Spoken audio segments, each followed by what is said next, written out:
Viewers, आप सभी का स्वागत है प्लाज्मा न्यूज पर। मैं आपके साथ रिजवान खान। प्लाज्मा न्यूज लगातार गया में स्टोरी कर रहा था और आप लोगों ने बहुत अप्रिसिएशन किया।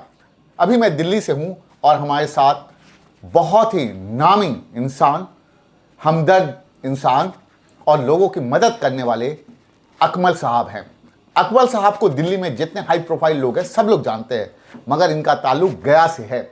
हम बातचीत करेंगे और जानने के और समझने की कोशिश करेंगे अकमल साहब से, खासकर इनकी जर्नी जो है गया से लेकर दिल्ली तक की कैसी रही।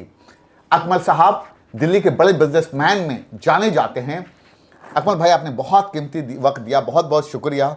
मुझे बहुत अच्छा लगा आपसे पहली मुलाकात, और आज हम लोग गया के एक सीरीज़ बना रहे हैं जिसमें गया शहर के रहने वाले लोगों के बारे में हम लोगों को बता रहे हैं। शुक्रिया रिजवान भाई, आपने मौका दिया और कि मैं अपनी कुछ बात रख सकूं।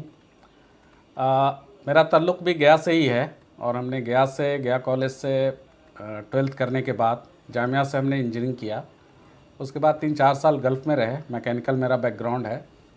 उसके बाद फिर वापस आए, कुछ 2-4 साल यहाँ भी हमने जॉब किया। ये कंपनी हमारी डिफेंस सेक्टर में 18 साल से 19 साल से काम कर रही है और it is very specialised work. और इसमें जितने भी हमारे फाइटर प्लेन और जहाज़ें, हेलीकॉप्टर रखी जाती हैं या बनती हैं, उसके लिए हम लोग ऑटोमेटिक हैंगर डोर बनाते हैं। हैंगर कहा जाता है जहाँ पे जहाज़ें, हेलीकॉप्टर रखी जाती हैं। ये काफ़ी बड़ा स्पेन होता है, काफ़ी टेक्निकल वर्क है, स्पेशलाइज वर्क है। इसका आइडियाज़ हमने एक अमेरिकन कंपनी के साथ काम किया था, रिलायंस ग्रुप के लिए इंडिया में। वहाँ से आइडियाज़ आए, फिर मेरे 1-2 प्रोफेसर्स दोस्त थे आईटीज़ में, उन्होंने हेल्प किया। फिर हमने R&D किया और पूरे हिंदुस्तान में हमारी कंपनी का नाम Areen entrance automation private limited, वो अप्रूव्ड है और काफ़ी वेल रिगार्डेड है। पूरे हिंदुस्तान में हम लोग काम करते हैं। रिजवान भाई गया के हैं और रिजवान भाई से पहले जो एक शख्स थे गया के, डॉक्टर QH खान साहब, मेरे ख़्याल से पूरे गया के सराउंडिंग में 50-100 किलोमीटर में शायद ही कोई आदमी ऐसा होगा, चाहे वो किसी भी मज़हब का हो, हिंदू हो, मुस्लिम हो, सिख हो, ईसाई हो, जो डॉक्टर QH खान साहब को नहीं जानते होंगे। और उनकी जो खिदमत है वो सिर्फ गया शहर के लिए ही नहीं, पूरे गया शहर के आसपास के लोगों के लिए। वो उसका कोई मिसाल मेरे नॉलेज में नहीं मिलता है कि गया शहर में कोई ऐसे एक हमपरवर, गरीब परवर जो सबकी खिदमत करने के लिए हमेशा तैयार रहते थे। और कोई भी उनके पास पेशेंट चला गया, पैसे कम हो, ज़्यादा हो, ना हो, वो सबका बड़ा ख्याल रखते थे। और इतनी उनको अल्लाह ताला ने शोहरत दी और आज भी वो अल्लाह को प्यारे हो गए, लेकिन आज भी वो ऐसा लगता है कि गया के और आसपास के लोगों में, चाहे वो गया के लोग कहीं बाहर रहते हों, दिल्ली में रहते हों, अमेरिका में रहते हों, बॉम्बे में रहते हों, कहीं भी रहते हों, वो सबके दिलों में आज भी ज़िंदा हैं। और इसी विरासत को कंटिन्यू कर रहे हैं उनके लड़के रिजवान साहब और इनके जो भाई लोग हैं।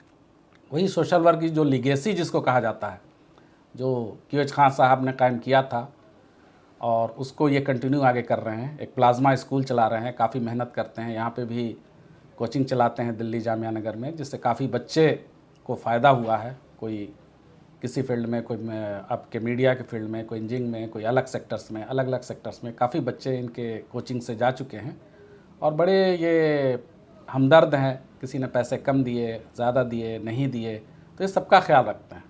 मेरे ख्याल से रिजवान भाई थोड़ा ये आपकी मोहब्बत है, ये आपका बड़प्पन है। अकमल भाई खुद बहुत ही नेक दिल इंसान है। जब पहली बार अकमल भाई का फ़ोन आया और ये बताया, मैंने कहा अकमल भाई आपसे बहुत लेट मुलाकात हुई, बहुत नोन फेस है इस इलाके में, गरीबों के लिए बहुत काम करते हैं, पर्दे के पीछे हमेशा रहते हैं, शहर के बहुत सम्मानित लोगों में है, दिल्ली के बड़े बड़े लोग इनको जानते हैं। मगर इनके जो काम करने का जज्बा है, समाज के लिए पर्दे के पीछे से रह के बहुत लोगों की मदद करते हैं, ख़ास के हेल्थ पर, एजुकेशन पर बच्चों के लिए काम कर रहे हैं। तो जो सीरीज़ हम चला रहे हैं, कोशिश कर रहे हैं कि गया शहर के जो दिल्ली में लोग हैं उनको आपके सामने लाया जा सके, उनको बताया जा सके, क्योंकि आप गया शहर में बैठकर दिल्ली के बड़े लोगों के बारे में जान सके। अकमल भाई, इस प्रोग्राम में एक और क्वेश्चन हम लेके चलेंगे साथ साथ। हम लोग बिहार से हैं और बड़ा शर्म आती है मुझे, खासकर क्योंकि मैं एक टीचर हूँ। कहा जाता है बिहार इलिटरेट स्टेट है, आज भी सेंसर में बढ़ा हुआ है, और केरला लिटरेट। क्या मेजर्स आप सजेस्ट करेंगे जिससे बिहार को जल्दी से इससे छुटकारा हो सके? देखिए, एक तो मैं इस चीज़ से इत्तेफाक नहीं रखता हूँ कि बिहार इलिटरेट स्टेट है। आप ब्यूरोक्रेसी में चले जाइए तो सबसे ज़्यादा आपको बिहार के मिलेंगे। हाँ, चूँकि बिहार की आबादी एरिया के हिसाब से बहुत ज़्यादा है, 14 करोड़ लगभग आज के वक्त में उसकी आबादी है। और अगर कुछ साल 5-7 साल 10 साल पहले का भी हम देख लें तो 10 करोड़ आबादी थी। आपको जान के ये तज्जुब होगा, पूरे जर्मनी की आबादी 8 करोड़ है, पूरे जापान की आबादी 12 करोड़ है। तो उस पॉइंट ऑफ व्यू से पूरे यूरोप कंट्रीज़ में 1-1 करोड़ 2-2 करोड़ की जो कंट्रीज़ हैं, और अमेरिका की आबादी 32-33 करोड़ है लगभग। अगर हम थोड़ा सा कंसीडर कर लें तो बिहार उसकी आधी आबादी है। मसला क्या है कि चूँकि डेवलपमेंट हिंदुस्तान में आज़ादी के बाद वहीं हुआ जो बड़े शहरों के पास थे, चाहे दिल्ली हो, बॉम्बे हो, कलकत्ता हो। बिहार का एक ऐसा रहा कि कोई बड़ा शहर उसके पास में नहीं रहा। तो पहले लोग कलकत्ता जाते थे मेनली एम्प्लॉयमेंट के लिए, जो पढ़ा लिखा तबका होता था वो दिल्ली आता था। लेकिन मेरी यहाँ पे 18 साल से मैं यहाँ पे दिल्ली में, तो मुझे लगभग 30 साल हो गए। तो 18-20 साल से जो मेरा यहाँ पे अपना वर्किंग का, बिज़नेस का और डिफरेंट लोगों के साथ मिलना जुलना है, काफ़ी हाई प्रोफाइल बड़े बड़े बिजनेसमैन से भी मिलना जुलना है। तो अब यहाँ पे बिहार के काफ़ी लोग आ रहे हैं बिज़नेस में भी, और पढ़ा लिखा तबका तो था ही। हाँ, वो बात अलग है कि एक रिक्शा चलाने वाला भी आपको मेजॉरिटी में बिहार में मिलता था, बिकॉज़ आबादी इतनी ज़्यादा है। तो जब आबादी बहुत ज़्यादा होती है तो वहाँ पे माइग्रेशन होता ही है। तो माइग्रेशन हुआ, लोग आए। अब यहाँ पे कोई अगर कम पढ़ा लिखा आदमी आएगा तो नेचुरली वो कोई ऑफिस में या कहीं अच्छी जगह पे तो जॉब कर नहीं सकता है वो। तो उसके पास क्या है, वो मजदूरी करेगा, रिक्शा चलाएगा, कोई छोटे मोटे अपने काम करेगा। लेकिन पढ़ा लिखा तबका भी काफ़ी है। और अब जो आज के डेट में अगर हम देखें दिल्ली में, तो मेरे ख़्याल से बिहार में गया कि अपनी एक अलग पहचान है। तो हर फील्ड में आपको मिल जाएंगे, बड़े बड़े बिजनेसमैन भी मिल जाएंगे, बड़े बड़े ब्यूरोक्रेट्स भी मिल जाएंगे, टीचिंग में मिल जाएंगे, लॉ प्रोफेशन में मिल जाएंगे, जजेस मिल जाएंगे। इसके अलावा जो छोटे बिजनेसमैन हैं, ट्रेडर्स हैं, उसमें मिल जाएंगे। तो आपको हर कम्युनिटी के लोग मिल जाएंगे। स्पेशली मैं गया की बात अगर आपको करूँ, और अब तो ऐसा लगता है कि गया और दिल्ली में कोई ज़्यादा फ़र्क हम लोग महसूस नहीं करते हैं। नहीं, बिल्कुल सही कर रहे हैं अकमल भाई। हमने कोशिश की कि दिल्ली में रहने वाले लोगों को आपके सामने लाया जा सके। अकमल भाई, आपने बहुत कीमती वक्त दिया, हमें बहुत अच्छा लगा आपसे बातचीत करके। हम लगातार कोशिश करेंगे कि ये स्टोरी कंटिन्यू करें आपके साथ। Thank you for watching plasma news. बहुत बहुत शुक्रिया रिजवान भाई, और अल्लाह करे आपका जो मिशन है उसमें कामयाब हों। आपका स्कूल, ये रिजवान भाई प्लाज्मा स्कूल चलाते हैं चेरकी में, और मेरे ख्याल से यतीम खाना भी ये काफ़ी 100 साल से ज़्यादा पुराना है। इनके फादर और भी जो लोग थे वो चलाते थे।